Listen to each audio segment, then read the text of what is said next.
नमस्कार, मी सुवर्ण जोशी. या बुलेटिनमध्ये आपल्या सगळ्यांचं स्वागत. महत्त्वाच्या घडामोडी आपण या बुलेटिनमध्ये बघणार आहोत. जालन्यातील भाजप युवा मोर्चा सरचिटणीस शिवराज नारियलवाले यांना पोलिसांनी मारहाण केल्याचा व्हिडिओ व्हायरल झालेला होता. सोशल मीडियावर आणि प्रसार माध्यमांवर हा व्हिडिओ तुम्ही आज दिवसभर पाहता आहात. या प्रकरणी आता शिवराज नारियलवाले यांनी आपली बाजू स्पष्ट केलेली आहे. तोडफोडीत सहभागी नसताना पोलिसांनी मारहाण केल्याचा आरोप नारियलवाले यांनी केलेला आहे. पोलिसांकडून समाजाची बदनामी केली जात होती, त्याचा व्हिडिओ शूट करत होतो, याचा राग पोलिसांनी मनात धरला आणि तो राग माझ्यावर काढला, असं शिवराज नारियलवाले यांचं म्हणणं आहे. शिवराज नारियलवाले यांनी आपली भूमिका स्पष्ट केलेली आहे. त्यांना ही मारहाण का करण्यात आली याच्याविषयीचं त्यांचं मत, त्यांची भूमिका त्यांनी न्यूज 18 लोकमतवर मांडलेली आहे. समाजाची बदनामी पोलीस करत होते, त्याचा व्हिडिओ मी शूट करत होतो, त्याचा राग मनात धरून पोलिसांनी मिळून मला मारहाण केलेली आहे, असं शिवराज नारियलवाले यांचं म्हणणं आहे.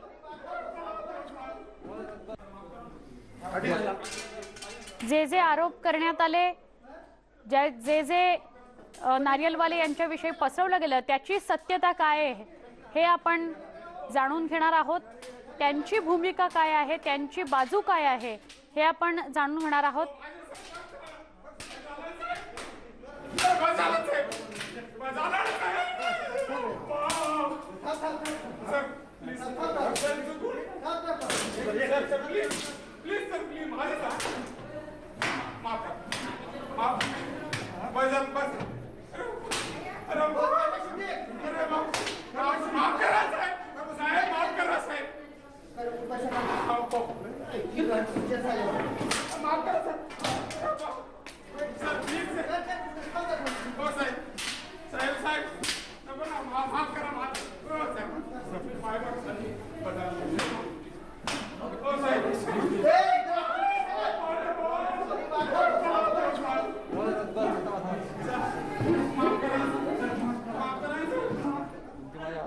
हा व्हिडिओ जर पाहिला तर अंगावर काटा येईल असा हा व्हिडिओ आहे. साधारण 50हून अधिक वेळा दांडुक्यांनी फटके दिलेले आहेत. शिवराज नारियलवाले यांना मारहाण केलेली आहे. त्यांना अक्षरशः अंगावर काटा येईल अशी ही मारहाण आहे. पोलिसांनी एकत्रित मिळून ही मारहाण केलेली आहे. खरं तर एका बाजूला न्यूज 18 लोकमत, पोलीस जे या कोरोनाच्या काळात 24 तास ड्युटी करतायत, घर तहान भूक विसरून ड्युटी करतायत, त्यांचं एका बाजूला कौतुक न्यूज 18 लोकमत करतंय, त्यांच्या कामाची प्रशंसा न्यूज 18 लोकमत करतंय. पण दुसरीकडे असा व्हिडिओ बघितल्यानंतर मात्र पोलीस खरंच आपल्या कर्तव्यात कसूर करत नाहीत ना असा प्रश्न मनात नक्कीच निर्माण होतो. ही मारहाण का करण्यात आली आणि इतकी मारहाण करण्या इतकं शिवराज नारियलवाले यांनी काय केलं, असे अनेक प्रश्न सुद्धा उपस्थित होतात. जर शिवराज नारियलवाले हे सांगतायत ती त्यांची बाजू खरी असेल तर मात्र अत्यंत गंभीर प्रकार आहे. समाजाची बदनामी करत होते किंवा अर्वाच्य पोलीस बोलत होते म्हणून तो व्हिडिओ शूट करताना त्याचा राग मनात धरून जर पोलिसांनी ही मारहाण केलेली असेल तर हे सगळं प्रकरण गंभीर आहे आणि या सगळ्या प्रकरणाची सखोल चौकशी व्हायला हवी. आमचे प्रतिनिधी सिद्धार्थ गोदाम यांच्याशी आपण सविस्तर बोलूया.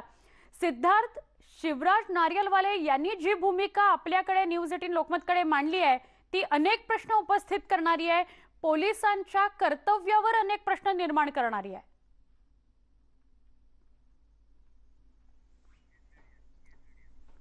आमचे प्रतिनिधी सिद्धार्थ गोदाम यांच्याशी आपण बोलूच या.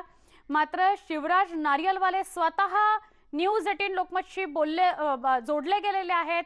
एक्सक्लुझिव्हली शिवराज नारियलवाले यांच्याकडूनच जाणून घेऊया की त्यांचं म्हणणं काय. शिवराजजी, आपलं स्वागत आणि खेद व्यक्त करतो आम्ही, इतकी मारहाण आपल्या झाली आहे तरी सुद्धा आपली बाजू आपण न्यूज 18 लोकमतवर मांडाल. नेमकं काय घडलं म्हणून इतकी मारहाण झाली आपल्याला?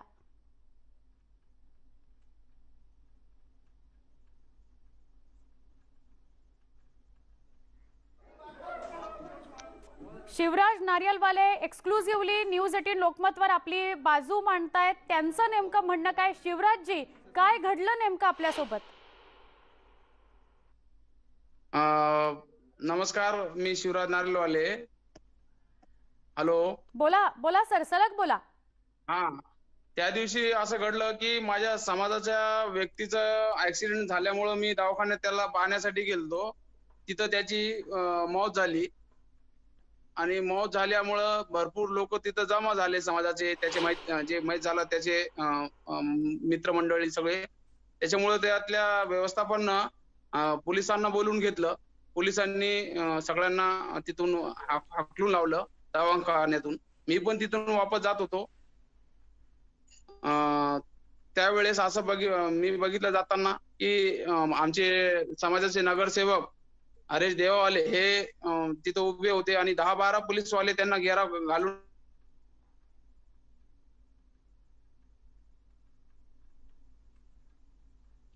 शिवराज नारियलवाले, आपला आवाज आमच्यापर्यंत पोहोचू शकत नाहीये. पुन्हा एकदा संपर्क साधू. पण जसं आतापर्यंत शिवराज नारियलवाले सांगतात, पुन्हा एकदा विक्या शिवराजजी, नगरसेवकाला घेराव घालून सगळे पोलीस उभे होते, त्यानंतर आपण काय सांगत होतात? त्याच्यानंतर मी तिथं जवळ गेलो.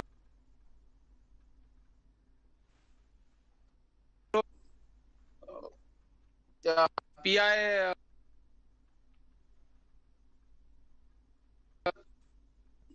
अपशब्द आणि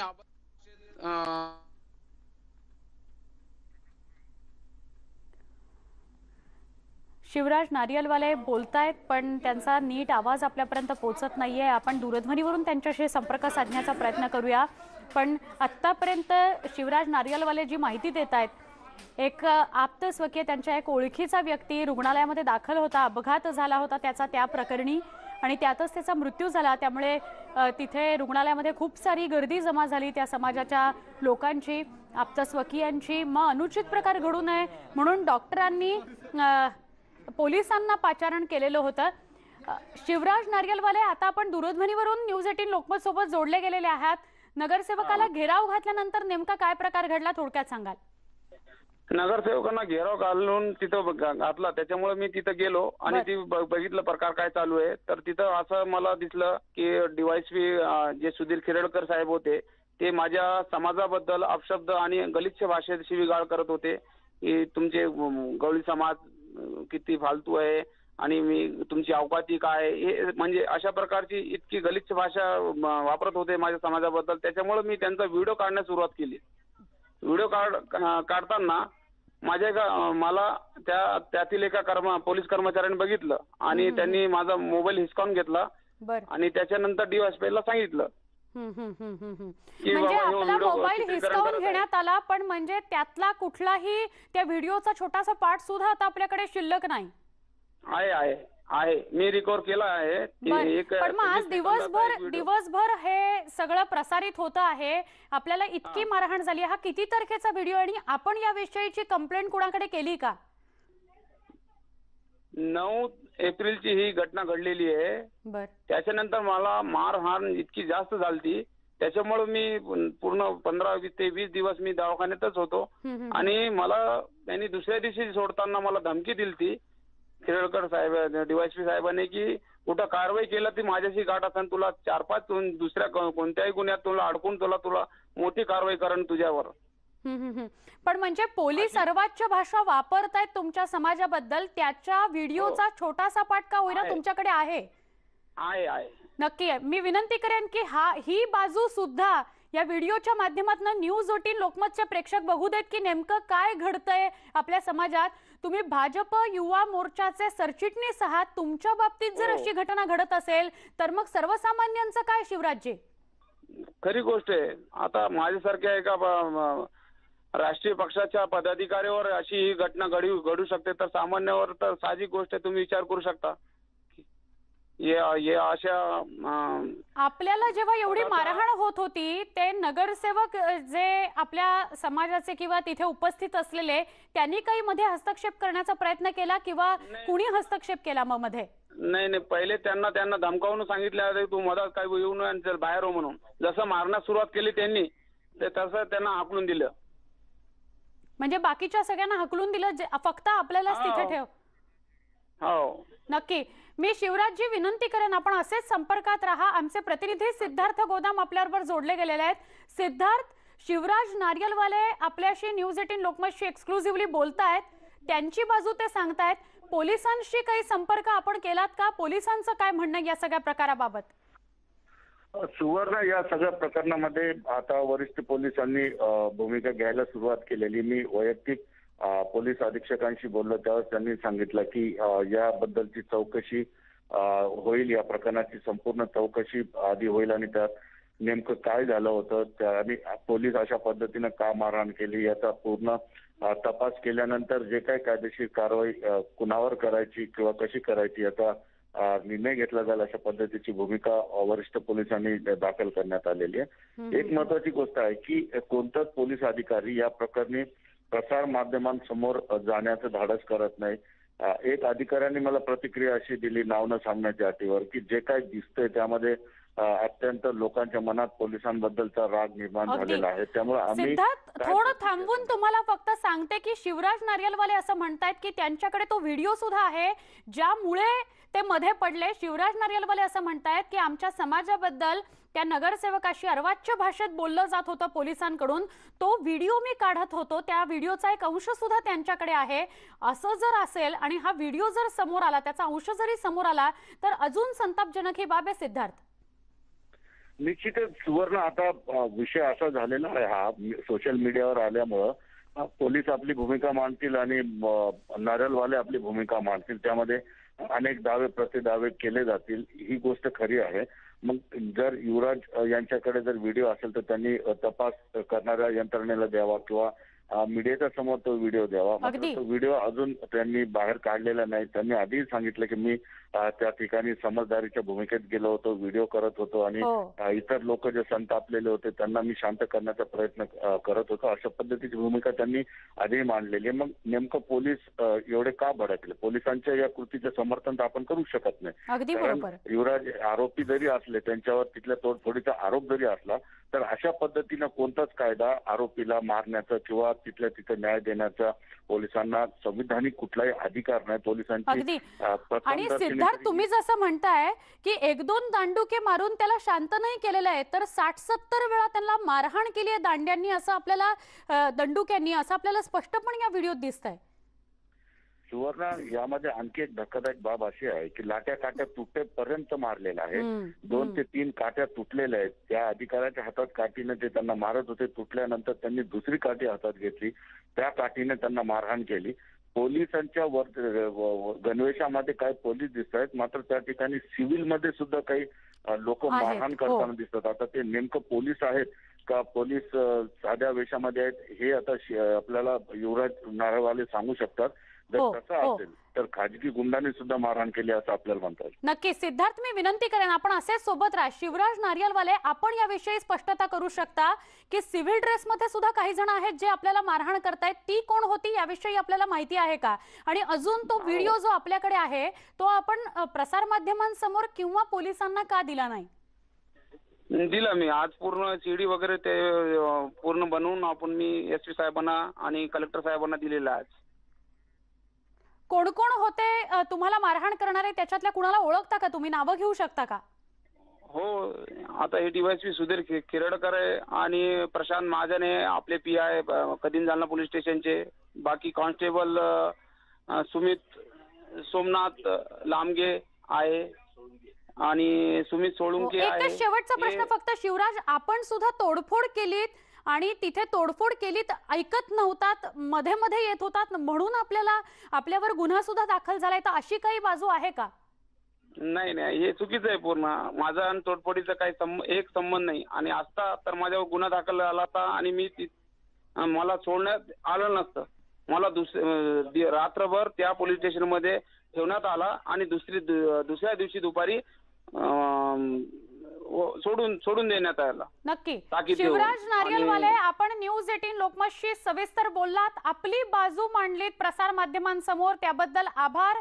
अर्थात जे सत्य असेल ते समोर येईल आणि कारवाईला सुद्धा सुरुवात झालेली आहे। वरिष्ठांनी या सगळ्या प्रकरणाची दखल घेतलेली आहे। तुर्तास धन्यवाद शिवराज नारियलवाले, आपण बोलल्याबद्दल। सिद्धार्थ, आपलेही आभार आपण सविस्तर माहिती दिल्याबद्दल। अशीच एक बातमी काही दिवसांपूर्वीची, असाच एक व्हिडिओ काही दिवसांपूर्वीचा नाशिक मधला आपल्या सगळ्यांच्या लक्षात असेल, प्रचंड व्हायरल झाला। न्यूज 18 लोकमतने सुद्धा तो व्हिडिओ दाखवला आणि अर्थात त्या व्यक्तीचा आवाज होण्याचा प्रयत्न आपण केला।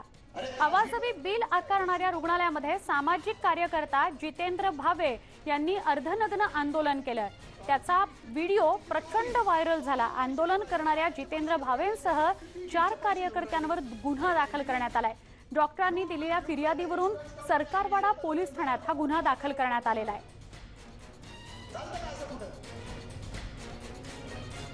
6 पेशंट होते याच्या घरी, 6 पेशंट। सामाजिक कार्यकर्ता जितेंद्र भावे स्वतःच आपल्याबरोबर संपर्कात आहेत। जितेंद्रजी, आपल्याला आवाज येतोय? येतोय। जितेंद्रजी, आंदोलन करण्याचा प्रत्येकाला अधिकार असतो। हिंसक जर आंदोलन नसेल तर ते अर्थातच मान्य असायला हवं, पण आपण जे आंदोलन केलं त्याने आपल्यावरच गुन्हे दाखल झालेत। काय सांगाल या सगळ्याविषयी?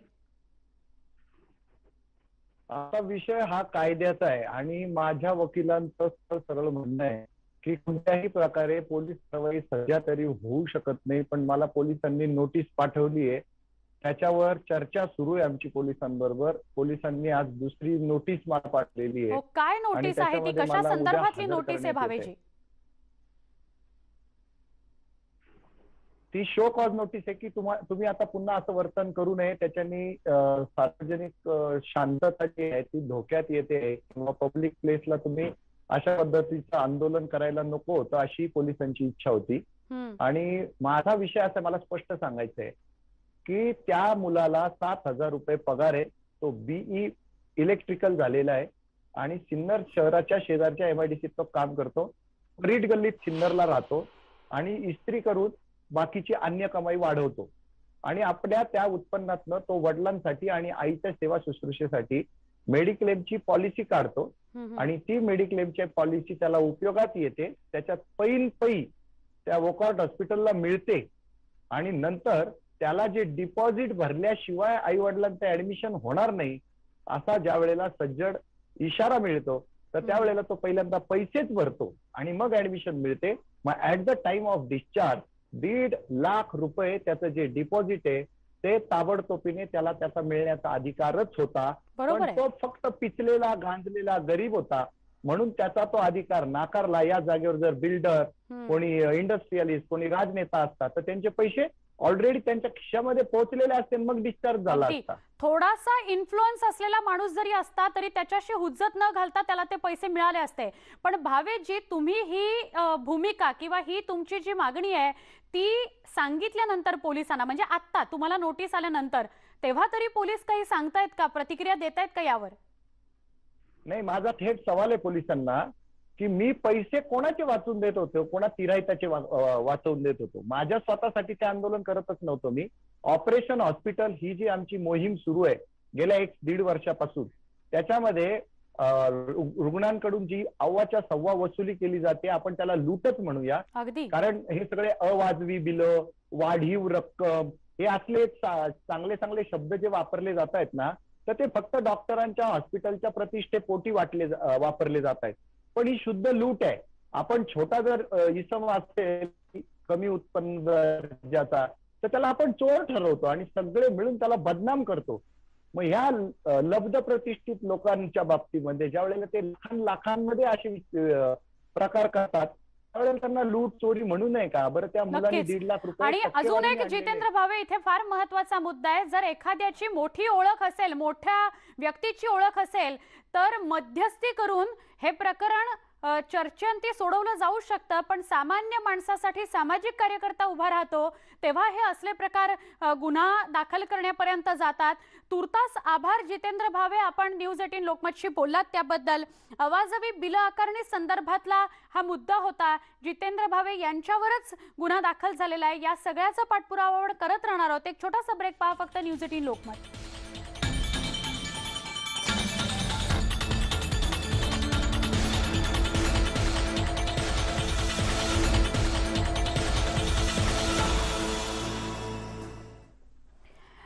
उद्योग समूहाकडून मोठी घोषणा करण्यात आलेली आहे। देशातील सगळ्यात मोठी लसीकरण मोहीम रिलायन्स उद्योग समूह राबवणार आहे। 13 लाख जणांचं लसीकरण करण्याचं उद्दिष्ट रिलायन्स उद्योग समूहाने ठेवलेलं आहे।